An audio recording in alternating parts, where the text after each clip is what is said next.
Purihin po ang Diyos ang maganda at maulan. Yan, maulan na ulit. Salamat, di ba? Bumubuhos nga ang pagpapala ng Panginoon, gaya ng ating inawit kanina.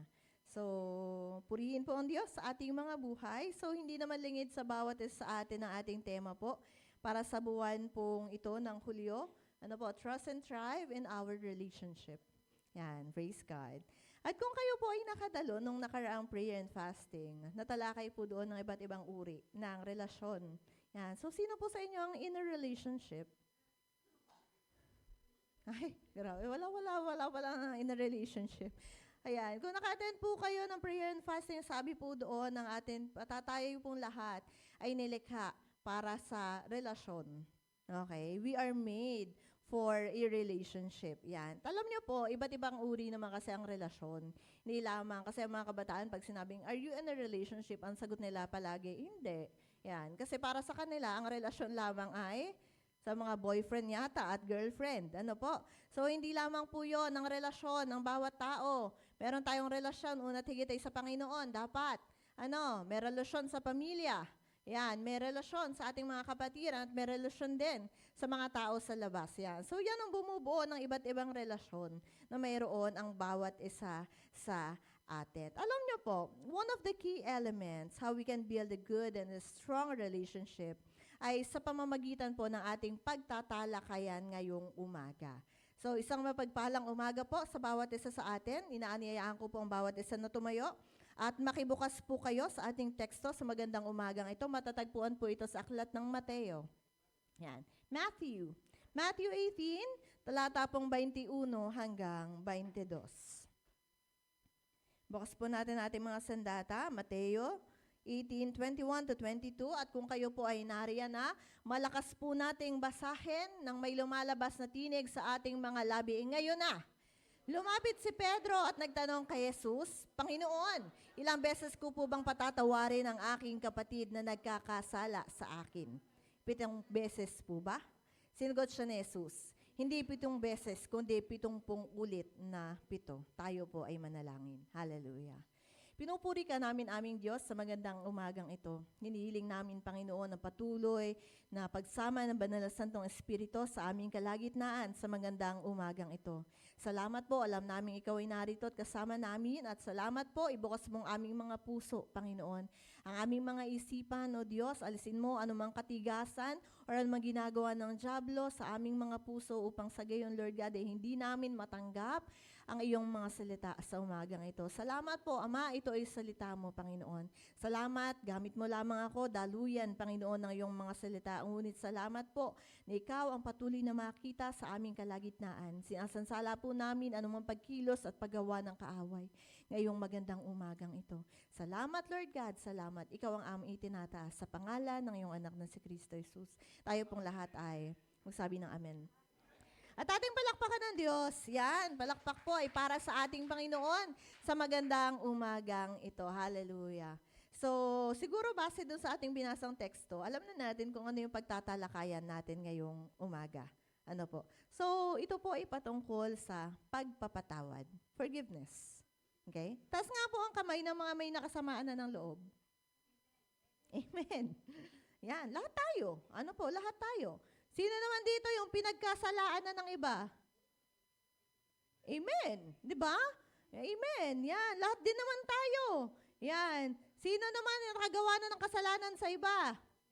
Amen. Lahat pa din. Walang exempted dito. So, lahat tayo. At ibig sabihin din, yan, may nagkasala sa atin at tayo ay nagkasala din. Ibig sabihin or ibig pakahulugan po is lahat tayo na-encounter na yung salitang forgiveness or pagpapatawad. Ayan. Ang sabi sa mundo, isa daw sa bagay na pinakamahirap ibigay ay pagpapatawad. Yan. Ang hirap daw magpatawad. Ang hirap mag-forgive. Pero ang sabi, kapag ginawa po natin ito daw yung mas pinaka-nakakamukha natin ng Panginoon. Yan, kapag tayo ay nagpapatawad. Yan. So, grabe pala, no? Ang hirap palang makawangis ang Diyos. Yan. Pero yun nga, sabi nga ay, kapag tayo ay mapatawarin, or mapatawarin ba? Mapagpatawad, mas nakakamukha daw natin ang ating Panginoon. Yan. So, ito pa. Mahirap na ngang magpatawad. Minsan may mga pagkakataon na talagang sinusubok tayo ng pagkakataon. Kasi yun nga, bilang tao, ang katwiran nga natin, di ba? Uy, ang minsan ay sapat na. Di ba? Once is enough. Twice is too much. Thrice, poisonous na yon. Poisonous na yon. Yan, katwiran yan ng tao, di ba? So, yan. Bilang medyo matagal na tayo sa pananampalataya, yan, linggo-linggo, andito tayo, nakakapakinig tayo ng salita ng Panginoon. At hindi naman, sabihin natin, hindi naman maitatanggi na hindi naman tayo, kung ano yung sinimulan natin dati, yun pa rin tayo. Siguro naman may pag-usad na. Ano po? So, ibig sabihin, bilang lumalago tayong Kristiyano, alam niyo po, hindi na dapat ganito yung katwiran natin. Okay? Ang katwiran natin na hindi na dapat kung ano yung katwiran ng mundo. Yan. Kasi Kristiyano nga tayo eh. Okay? Kristiyano nga. So, dapat, sabi nga dito, ang katwiran natin ay ang katwiran na ng Diyos, bagamat napakahirap, pero kailangan sundin. Amen po ba? Amen. Yan. So, ngayong umaga po, yun ang ating pag-aaralan. Ano ba yung katwiran ng Diyos when it comes to forgiveness? Handa na po ba kayong magpatawad? Kahit wala daw papatawarin. Yan. So, handa natin na ating mga puso, ano po, sa ating pagpapatawad. Yan. So, sinabi po dito sa talata, sa Mateo 18:21-22. Alam niyo po, ito yung pag-uusap ni Pedro at ni Jesus Christ. So, tinatanong ni Peter, si Jesus, di ba? Katulad ng ating nabasa, Panginoon, ilang beses ko ba dapat patawarin yung kapatid ko na nagkakasala sa akin? Hanggang 7 beses po ba? Anong sabi ni Jesus? Hindi. Hindi lang 7 beses. Ang sabi niya? 77. Ano nun? 70 times 7. Yan. Yan. Okay. So, bakit kaya tinatanong ni Peter? Okay, ba't kaya tinatanong ni Peter yon? So, kung babasahin niyo po kasi sa mga naunang talata po kasi, tinuturo ni Jesus Christ dito kung paano magpakumbaba. Okay? How to be humble. At paano pangalagaan ang kapwa mananampalataya. Mahalaga ba sa inyo yung mga kapatid ninyo? Mahalaga. Kapatid sa Espiritu. Medyo kumunti na yung sumagot. Ano po? Yan. Pero dapat po mahalaga po sa atin ang ating mga kapwa mananampalataya. Okay? In verse 15, sabi ni Jesus, kung nagkasala sa'yo ang iyong kapatid, puntahan mo siya at kausapin ng pribado para magkasundo kayo. Dahil dito, nag-alala si Pedro, paano kung paulit-ulit siyang magkasala sa akin? Okay. May limitasyon ba? Kailangan yung pagpapatawad? Yan. So, pag-usapan natin. Doon sa sagot ni Pedro ngayon, alam nyo, makikita po natin yung pagkakaiba ng dalawang uri ng pagpapatawad. Okay? So, ano yung dalawang uri na yun? Meron kasi tayong tinatawag na the flesh-informed forgiveness. Or sabihin natin, pagpapatawad na galing sa sariling isipan. At yung tinatawag natin the faith-informed forgiveness. Ito naman yung pagpapatawad na nagmula sa ating pananampalataya. So ano yung pinagkaiba nitong dalawa? So ngayon pong umaga, ang focus natin syempre ng pag-aaral natin is yung tinatawag nating faith-informed forgiveness. Or ang pagpapatawad na nag-uugat sa ating pananampalataya. At paano nga ba magpapatawad na nakabase sa salita ng ating Panginoon? Palagi po, okay? Bilang mga Kristiyano, sabi nga, ang anchor na natin or ang manual na natin dito sa buhay na to, hindi kung ano mang libro, okay? Kundi ang salita ng ating Panginoon, ang Biblia. So ngayon pong umaga, okay? So ngayon pong umagang ito, alamin natin bilang mga Kristiyano, ano ba yung tamang pagpapatawad na nakabase sa salita ng ating Panginoon. Okay? So, una, meron akong 3 puntos lang dito, mabilis lang to. Ano po? Sabi dito, faith-informed forgiveness pursues the one who wronged you. Okay? It pursues the one who wronged you. In verse 15. Sabi ni Jesus, ulitin ko po, verse 15, kung magkasala sa iyo ang kapatid mo, anong gagawin mo? Puntahan mo siya at kausapin ng sarilinan tungkol sa kanyang kamalian. Kapag nakinig siya sa iyo, naibalik mo na ang inyong pagsasamahan bilang magkakapatid. Actually, this idea is kind of strange, sa totoo lang, sa ating mga tao. Ano po? Sa ating mga tao, na, sabi nga, pinagkasalaan ka na, ikaw pa yung hahabol, ikaw pa yung pupunta. 'Di ba? Di ba bilang pinagkasalaan ang iisipin mo agad, kailangan lumayo ako diyan sa taong 'yan. Kailangan protektahan ko yung sarili ko, ano po, laban sa kanya. At bilang nagkasala siya sa akin, kailangan managot siya. Ano po, doon sa ginawa niya. But, okay, let us all be clear po, hindi po masama. Okay, hindi masama yung kagustuhan natin na protektahan ang sarili natin. It's not a bad thing. At hindi din masama yung kagustuhan ng bawat isa sa atin na kapag merong nagkasala sa atin, is may bigay yung justice laban doon sa ginawa nila. But, you know what? Jesus is making it clear. Okay? Jesus is making it clear sa bawat isa po sa atin, dito sa talata na binasa natin, na hindi po yung mga bagay na yon ang pinakamahalaga. Hindi yung bagay na yon. Hindi yung sarili.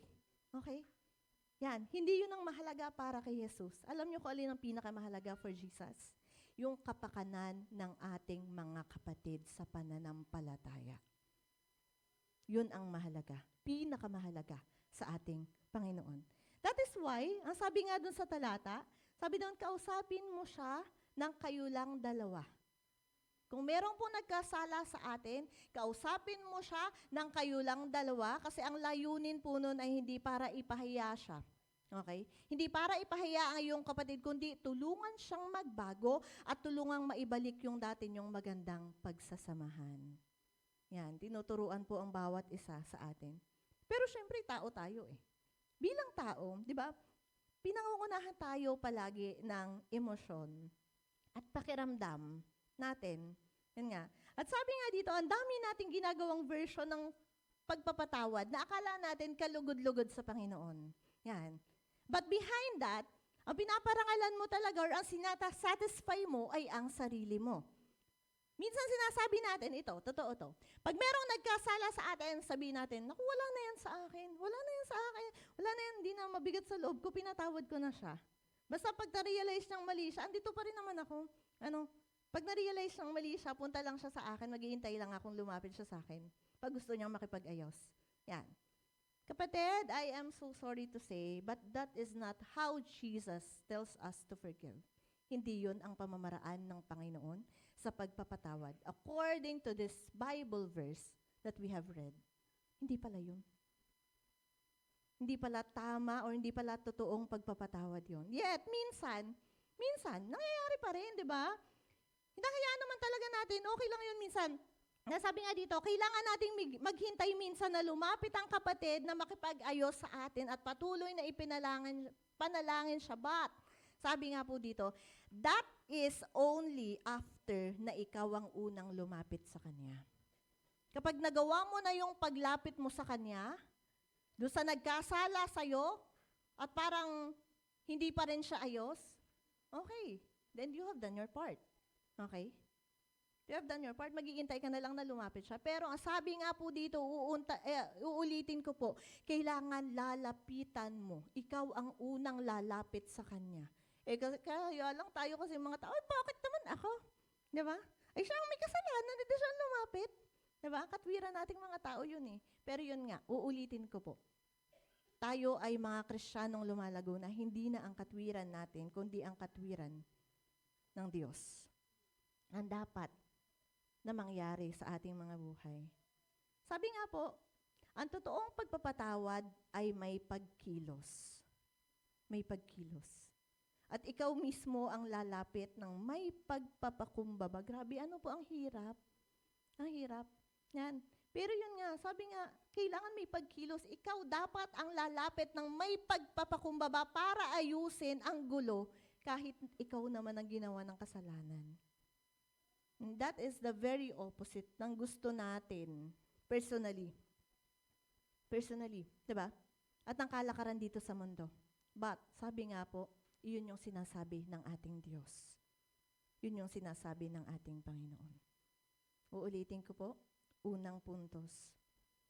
Faith-informed forgiveness pursues the one who wronged you. Ikaw ang lalapit doon sa nagkasala sa iyo. Magagawa po kaya natin? Sa tulong at biyaya ng Panginoon. Ano po? Mahirap po. Mahirap. Totoo, ang hirap eh. Kasi 'di ba, kasi tayo talaga mga tao eh, meron tayong inborn na mga pride. Ang hirap lunukin ng pride, ang hirap magpakababa. Kaso yun nga, 'di ba? Sa bahay na lang minsan, 'di ba? Yung andyan na nga lang, nagkagalit pa. Ay di, sige, hindi na tayo magpansinan. Diba? O maghapon tayo, parang hindi natin nakikita ang isa't isa. Diba? E di lalo na kung yung malayo, diba? Ang hirap puntahan. Yan, pero yun nga po, sabi nga po dito, ay lapitan ang mga nagkasala. Ano po, lapitan natin, kausapin natin, at kailangan makipag-ayos tayo.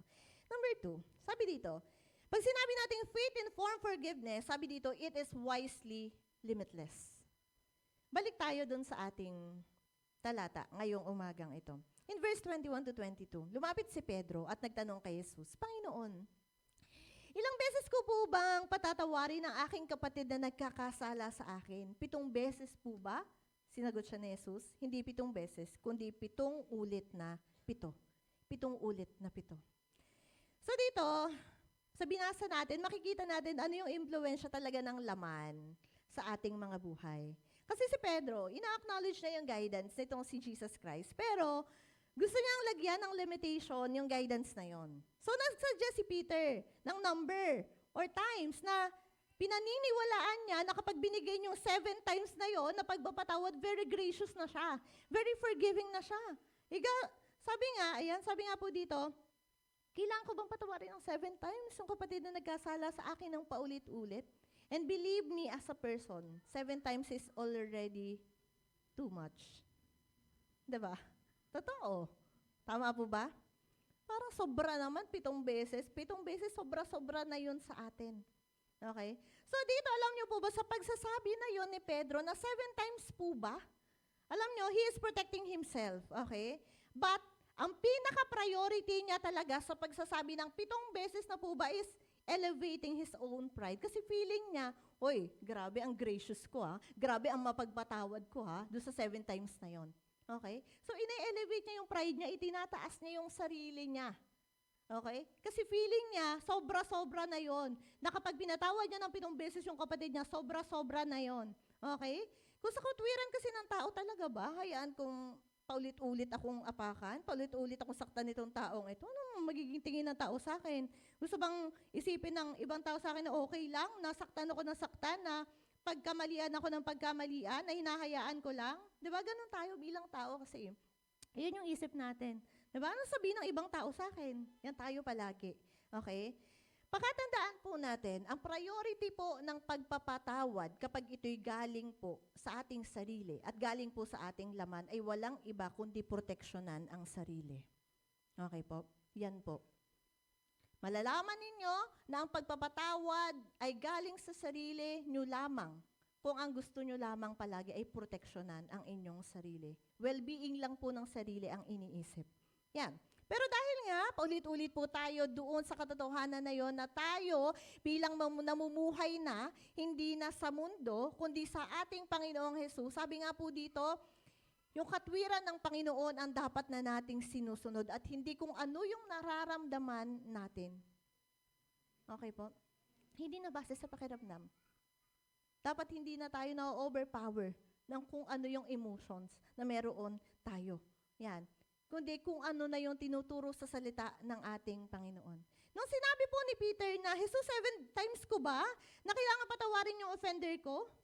At para nga sa kanya kalabisan na yon, in verse 22, sumagot si Jesus, hindi 7 beses. Ano sabi ni Jesus Christ? 70 ulit na 7. 70 ulit na 7. Yun po ang sabi ni Jesus Christ. Anong ibig sabihin doon? Anong ibig sabihin doon? Do we need to do the math here? Na kailangan ko ba actually, talaga literal, na 8 times yung 70 times 7 para malaman ko kung ilang beses ko na patatawarin ng kapatid ko? Hindi po yun yung gustong iparating ni Jesus Christ. Okay? Ang gustong iparating ni Jesus Christ kay Pedro at even sa bawat isa sa atin is kailangan mong patawarin ang kapatid na nagkasala sa iyo at kailangan mo siyang i-pursue spiritually nang walang limitasyon. Walang limitasyon. Mahirap po. Sa totoo lang, napakahirap. Parang sa isip natin, parang hindi makatao. Okay? Hindi makatao yan. Okay? Yan. Hindi makatao. Pero yun nga po, sabi nga po dito, Jesus is using a figures of speech nung sinabi niya yon. Hindi literal na sinabi ang 70 times 7, o yun ang pagpapatawad, no. Okay? He's using a figure of speech, a hyperbole. Okay? At ang ibig niyang sabihin doon sa sinabi niya, magpatawad ka ng walang limitasyon. Yun lang po ang ibig sabihin ng ating Panginoon. Kung lumapit sa iyo ng 3 beses ang iyong kapatid at humihingi ng tawad, patawarin mo. Pag lumapit siya sa iyo ng 5 beses na humihingi siya ng tawad, patawarin mo. Kung 10 beses man siya lumapit at humihingi ng tawad, patawarin mo pa din. Bakit? Kasi yun ang sinasabi sa salita ng Panginoon. Okay po? Yun ang sinasabi sa salita ng Panginoon. Yan. Ang hirap. Sa katotohanan po, bilang tao, napakahirap. Itong sinasabing ito ng Biblia. But then, yun nga talagang ang gusto ng Panginoon sa atin ay lumakad tayo sa kabanalan, in the righteousness of God. Yan. Kung gusto nating makamukha ang ating Panginoon, yun yung ating gagawin. In the book of Lucas 17:3-4, ang sabi po, kaya't mag-ingat kayo. Kung magkasala sa iyo ang kapatid mo, pagsabihan mo. At kung magsisi siya, patawarin mo. Kung 7 ulit siyang magkasala sa iyo sa maghapon, at 7 ulit ding lumapit sa iyo at sabihin niyang nagsisisi ako, dapat mo siyang patawarin. Kung ilang beses, yun lang po ang bottom line nun. Kung ilang beses mang humingi ng tawad sa iyo ang iyong kapatid, patawarin mo. Patawarin mo. Pansinin natin dito sa talatang to. In Lucas 17:3-4. Ang kapatawaran po ay binigay after magsisi ng kapatid.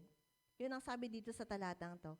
So, ang tanong, if hindi ba makaramdam ng pagsisisi yung kapatid natin na nagasala, okay lang ba na manatili akong galit sa kanya? Okay lang ba na alagaan ko tong feeling na to, na na-offend ako? Okay lang ba na bitter muna ako sa kanya? Kasi sabi naman dun, di ba, binigay yung pagpapatawad after magsisi ng kapatid. Ganon po ba yon? So, hindi po. Not at all. Okay? Hindi po ganon. Because in the book of Mark, sabi doon na Panginoong Jesus ay nagsasabi sa atin na tayo mismo kailangan tayong magkaroon ng forgiving heart. Mark 11:25, sabi po doon, kapag kayo'y tumayo upang manalangin, patawarin muna ninyo ang nagkasala sa inyo, upang ang inyong mga kasalanan ay patawarin din ng inyong Ama na nasa langit. Hindi mo hihintayin pala na humingi ng tawad ang kapatid mo. Kasi lagi tayong lumalapit sa Panginoon, di ba? Lagi tayong lumalapit sa Panginoon.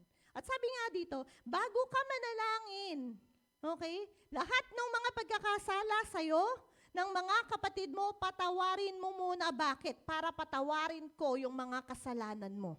Yun ang sabi ng ating Panginoon. Ano po? Sabi nga po dito, at alam niyo po, kapag meron ang bawat isa sa atin ng puso na handang tumanggap ng pagpapatawad, yun nga, sabi dito, meron po tayong forgiving heart. It prepares us to grant forgiveness the moment when our offenders does repent. Okay, andun na, nahanda ka na, lumapit man siya o hindi, patatawarin natin siya. Dapat ganun yung ating mga puso. Now, ang hirap, pero ano kaya yung nagbibigay ng lakas? Ano kaya yung nagbibigay ng, ng lakas sa bawat isa sa atin para magkaroon ng ganitong uri ng puso? Pangatlong puntos. Ang pagpapatawad na galing sa pananampalataya ay dahil lamang po sa kamanghamanghang biyaya ng Diyos. Okay? Talata 23-25. So, dito sa atin pong pinag-aaralan, naisipan nawa ni Jesus kay Pedro kung bakit hindi lang 7. Okay? Hindi lang 7, kundi sabi nga 70 ulit kailangan magpatawad. Ano yung gustong iparating ni Jesus Christ? So, ang ginawa ni Jesus, kung babasahin po ninyo, yung mga sumunod na talata, nagbigay siya ng isang parable or isang talinhaga. Ito, medyo familiar na to sa bawat isa sa atin. Pero, basahin natin para dun sa hindi nakakaalam. Okay, turn up your Bible on Matthew 18, talatang 23-25. Mahaba po to, but this is related to our topic. So, basahin natin ng may kaunawaan. Basahin natin. Matthew 18, 23-25. Andiyan na po ba kayo? Sa taas ba? Marcos yun. Matthew tayo. Matthew 18, 23-25. So, sundan ninyo ha, babasahin ko. Sapagkat ang kaharian ng langit ay katulad nito. Ipinasya ng isang hari na hinga ng ulat ang kanyang mga alipin tungkol sa kanilang mga utang. Nang simulan niyang magkwenta, dinala sa kanya ang isang lingkod na may utang na milyon-milyong piso. Dahil sa siya'y walang maibayad, iniutos ng hari na ipagbili siya, pati ang kanyang pamilya, kanyang asawa, mga anak, at lahat ng kanyang ari-arian upang siya'y makabayad. Lumuhod ang lingkod sa harapan ng hari at nagmakaawa. Bigyan po ninyo ako ng panahon at babayaran ko sa inyo ang lahat. Naawa sa kanya ang hari kahit pinatawad siya sa kanyang pagkakautang at pinalaya. Ngunit pag alis roon ay nakita niya ang isa niyang kapwa lingkod na may utang sa kanya na ilang daang piso. Sinakal niya ito, sabay sabi, magbayad ka ng utang mo. Lumuhod ito at nagmakaawa sa kanya, bigyan mo pa ako ng panahon at babayaran kita. Ngunit hindi siya pumayag. Sa halip, ito'y pinabilanggo niya hanggang sa makabayad. 31, sumama ang loob ng ibang mga lingkod ng hari sa pangyayaring iyon, kaya't pumunta sila sa hari at nagsumbong.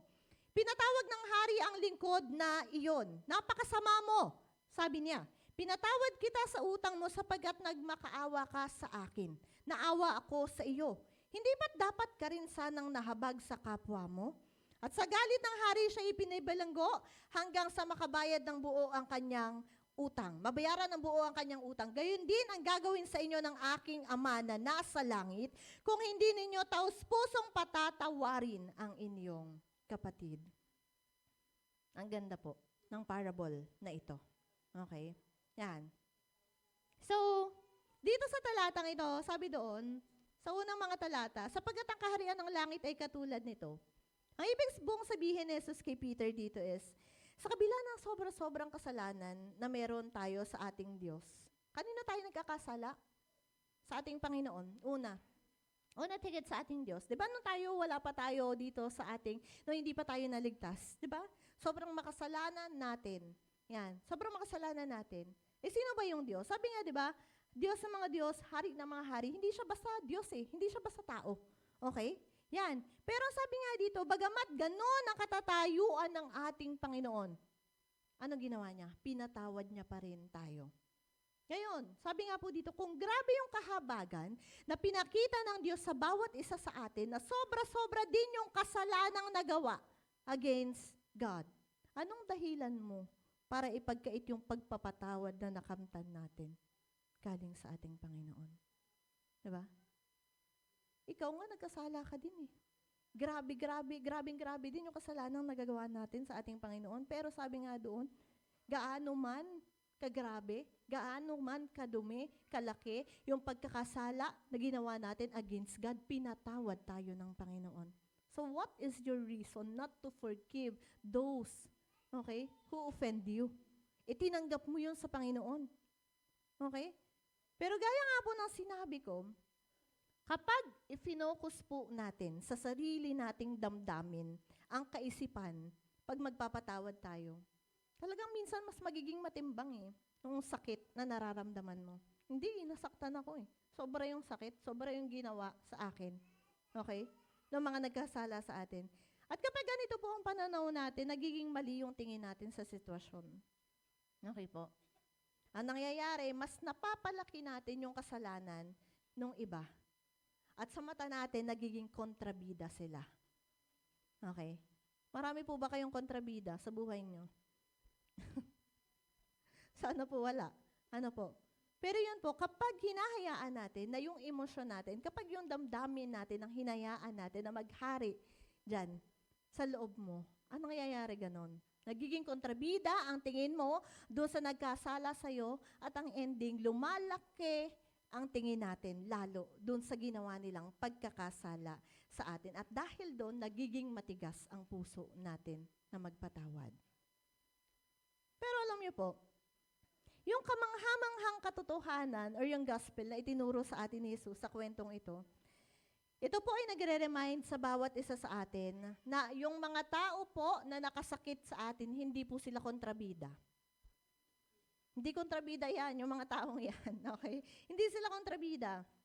Alam niyo po kung ano sila. Sila po ay mga kapwa natin makasalanan. Kapwa, makasalanan. Okay? Yan po sila. Yan. Minsan kasi, yun nga, pag talagang yung ang pagpapatawad natin is galing sa makasarili nating damdamin. Sabi nga po dito, ang pagpapatawad, ayun nga, hindi natin nakikita yon, nagiging blinded tayo.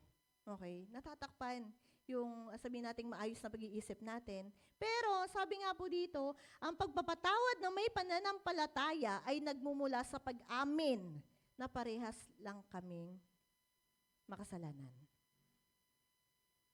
Parehas lang kami ng taong nakasakit sa akin, na ako rin, nagkasala din ako, at kailangang ng patawad. Ano po? Yan. Kasi dahil nakatanggap tayo ng forgiveness, nakatanggap tayo ng grace, nagpapatawad din tayo. Okay? Yun po ang katotohanan doon. Nga, sabi nga dito, paano natin ipagkakait sa iba ang pagpapatawad na libre at saganang-sagana natin tinanggap at tatanggapin pa mula sa Diyos? Hindi ka naman pinagbayad ng Diyos, di ba? Nung ikaw ay pinatawad niya, o sige, magbayad ka muna ng 1,000,000, absuelto ka na. Di ba? Hindi naman ganun. Sabi nga, libreng-libre yung pagpapatawad na ginawa at inoffer sa atin ng ating Panginoon. Now, sabi nga dito, paano mo na ipagkakait sa iba na ibigay ng buong puso, ibigay ng libre, yung pagpapatawad at pagtanggap na binigay sa'yo ng ating Panginoon? Alam niyo po, tayo ay nasa conclusion na. Ang bilis, ano? Praise God.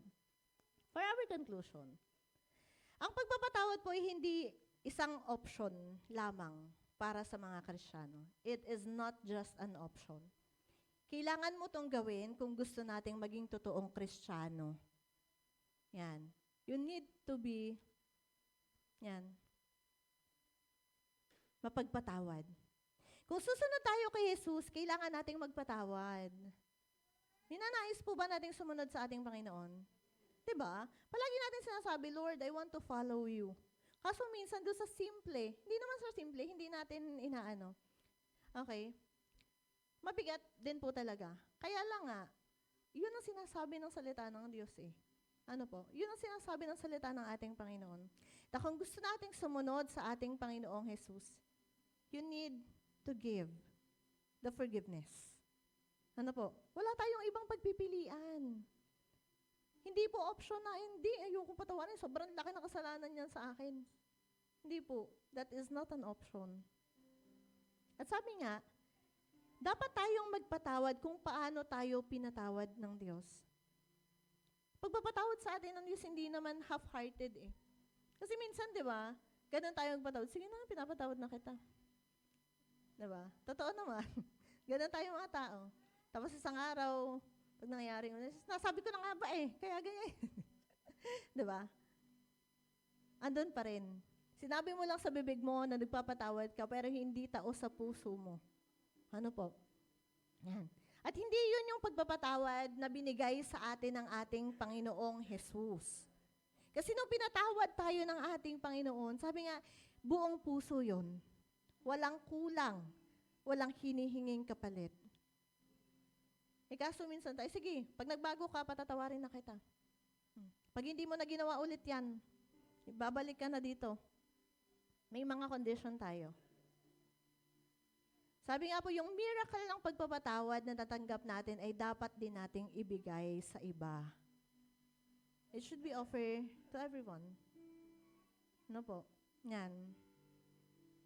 At mas makakapagpatawad po tayo kung may isip natin kung gaano kalaki ang ipinatawad sa atin ng Panginoon.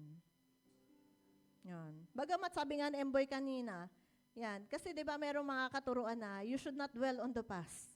Yes, tama naman, you should not dwell.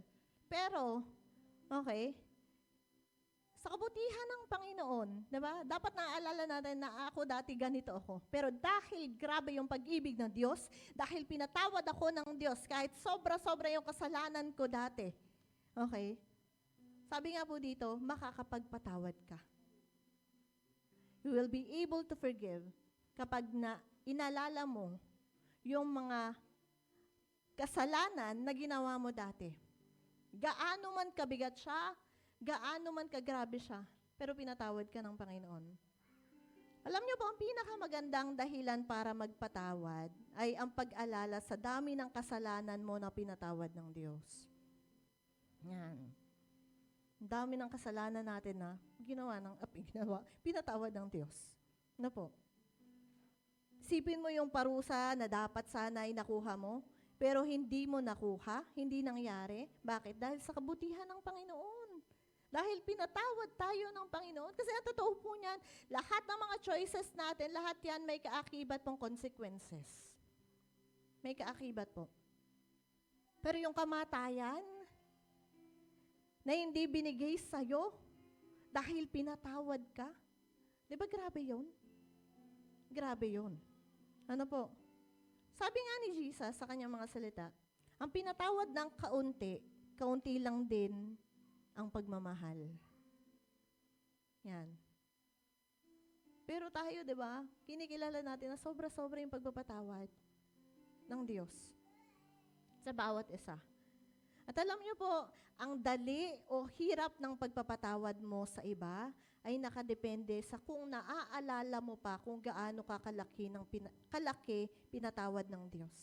Baka minsan kaya nga tayo hirap na patawarin yung iba kasi yun nga, kinalimutan na natin yung pagpapatawad na ginawa ng Diyos sa mga nagawa natin dati. Baka nagiging righteous na tayo na inaalala natin, wala naman akong ginawa. Ano po, kaya minsan hirap tayong ibigay yung kapatawaran doon sa iba. Alam niyo po, merong isang quote na sinabi itong si Mark Twain. Sabi po doon, forgiveness is the fragrance the flower gives to the heel that has crushed it. Ulitin ko po. Forgiveness is the fragrance the flower gives to the heel that has crushed it. Yan. Minsan kasi, yun nga, ang bulaklak, lalo siyang aamoy kapag inapakan. Kapag krinush natin siya. Okay? Yan. Kahit masakit minsan apakan, kahit masakit i-crush. But then, ang flower naglalabas pa rin siya ng bango. Sa mga pagkakataon na ginagawa yun sa kanila. So tayo din. Lahat tayo. Ano po? Bilang mga mananampalataya, let us show mercy.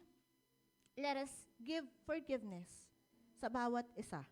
Ano po? Especially, alam niyo po, sinasabi kasi dito kapatiran eh. Sa talatang to, at tinatanong ni Pedro, kapatiran po yun. Paano pag nagkasala sa akin yung kapatid ko sa spirito? Paano pag nagkasala sa akin yung kapatid kong to? Nang 7 beses, patatawarin ko ba siya? Sabi nga ni Jesus, hindi lang 7. 70 times 7. 70 ulit na 7 mo siya patatawarin. Ano po?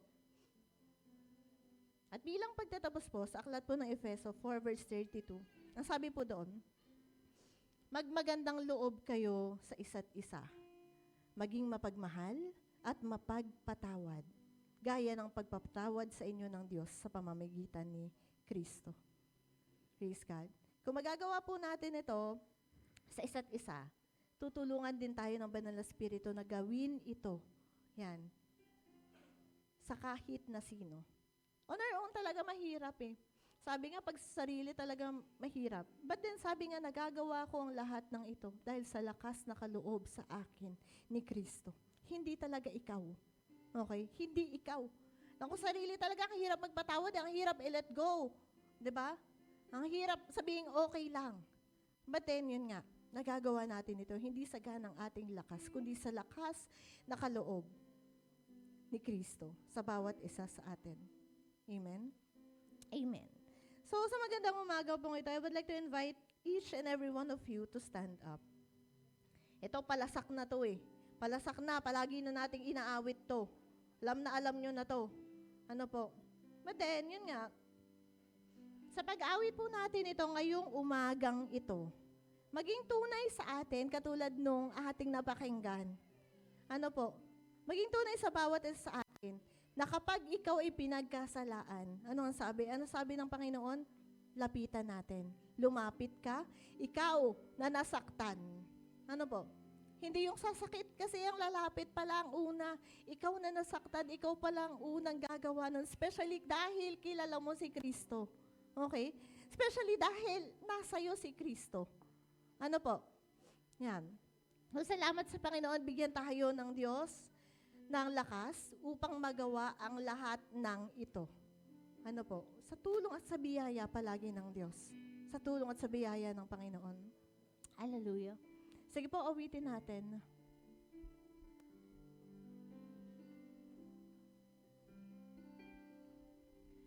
Tayo'y isang katawan sa harapan ng may kapal. Hinubog ng kaniyang palad upang maging kalakak. May isang Diyos na may layunin, may utos na dapat sundin. Anong utos? Magmahalan, magpatawaran, bunga ng pag-ibig, Diyos ang pinagmulan. Hallelujah. Sige po, awitin natin. Iabot mo ang iyong kamay, kapit bisig sa pagkakaisa. Kung may tampuhan man, o kaya'y may alitan, tapusin na, limutin na, tayo'y magkaisa. Hallelujah. Thank you, Lord. Minsan pa, awitin po natin simula. Tayo'y isang katawan sa harapan ng may kapal. Hinubog ng kaniyang palad upang maging kalakasan. May isang Diyos na may layunin, may utos na dapat sundin. Ano po yung utos? Magmahalan, magpatawaran, bunga ng pag-ibig, Diyos ang... Okay, hallelujah. Pwede po ba tayo umikot at bigay natin yung ating pag-ibig sa bawat isa? Kapit bisig. Sige, paramdam natin yung ating pag-ibig sa ating mga kapatid. Tayo po ay isang katawan. Hallelujah. Maging kalakasan natin, maging kagalakan natin yung ating mga kapatid. Limutin na tayo'y magkaisa. Iabot mo. Iabot mo ang iyong kamay, kapit bisig sa pagkakaisa.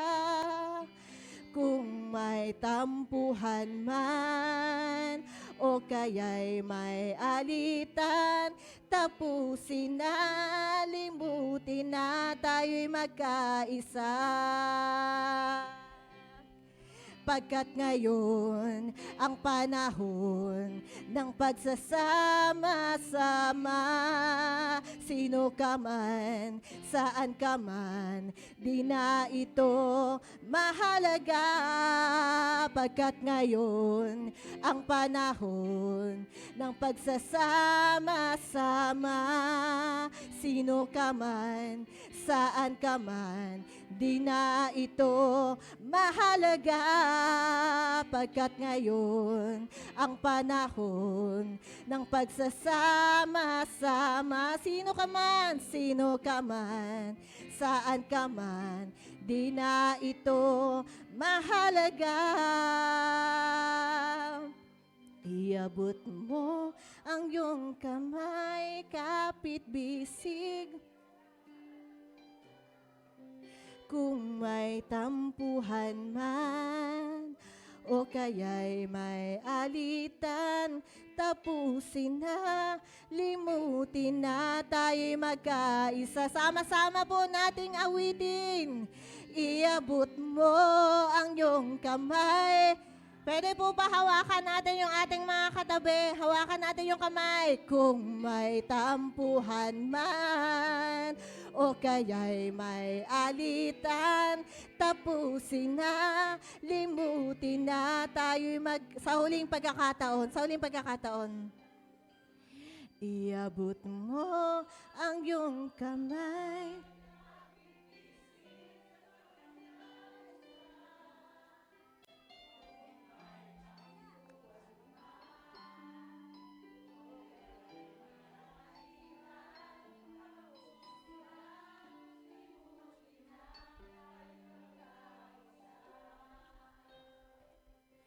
Tapusin na, limutin na, tayo'y magkaisa. tapusin na, limutin na, tayo'y magkaisa. Hallelujah. Amen. Thank you, Lord. Alam niyo po, there's a quote that I have read in Facebook. Ang sabi po doon, ang dyablo ay hindi takot sa malaking kongregasyon. Hindi po. Hindi sa bilang nakatingin ang dyablo. Mas takot ang dyablo sa isang united na congregation. Amen. Hallelujah. Tayo pong lahat ay nilagay dito ng Panginoon. Tayo ay bumubuo sa katawan ng iglesia. Amen po. Hallelujah. Palagi nating hingin yung pagkakaisa. Ano po, ay pagkaloob sa atin ng ating Panginoon. Hallelujah. Thank you, Lord. Maraming pong salamat, O Diyos. Maraming salamat. Ama, naniniwala kami, Panginoon, na itong mga salitang ito hindi lamang nahayag sa bawat isa sa amin. No, wala ng kabuluhan. Lord, hindi. Salamat. Magkaroon ito, Panginoon, ng pagkilos sa buhay ng bawat isa sa amin. Na kung meron man, Panginoon, na pagkakataon na may magkakasala sa amin, Panginoon, lalo't higit ang aming mga kapatid. Lord, bigay namin ng maluwag, Panginoon, ang aming pagpapatawad. Katulad kung paano mo pinatawad ang bawat isa sa amin. Salamat na manaig palagi ang pag-ibig mo, manaig palagi ang pagkakaunawaan, Panginoon, sa bawat isa sa amin, yung pag-aabutan, yung pag-iintindihan, Panginoon, sa bawat isa. Matuto ko may magpalampas, Panginoon, ng mga bagay-bagay. Maging tapat kami, Panginoon, sa bawat isa. Matutong tumanggap ng aming, mga kasalanan, ng mga pagtutuwid sa amin. At salamat po, Lord God, manatili yung pag-ibig sa kabila ng lahat ng iyon, Panginoon. Sa kabila, Panginoon, ng mga pagkukulang, sa kabila, Panginoon, ng mga nabibigay sa aming sakit, Panginoon, na aming mga kapatid, Lord, manatili ang pag-ibig mo sa buhay ng bawat sa amin. Upang sa gayon, Lord, patuloy naming maibig, Panginoon, ang aming mga kapatid. Thank you, Father God. Salamat po. Maintain a good relationship, Panginoon, sa iglesia ng CGM Balete, Panginoon. Salamat. Maraming pong salamat. Ikaw lamang ang maitaas at ikaw lamang ang patuloy, Lord God, na mapapurihan sa buhay ng bawat isa. Thank you, Father God. We give you praise and we give you all the glory. In Jesus' name, amen.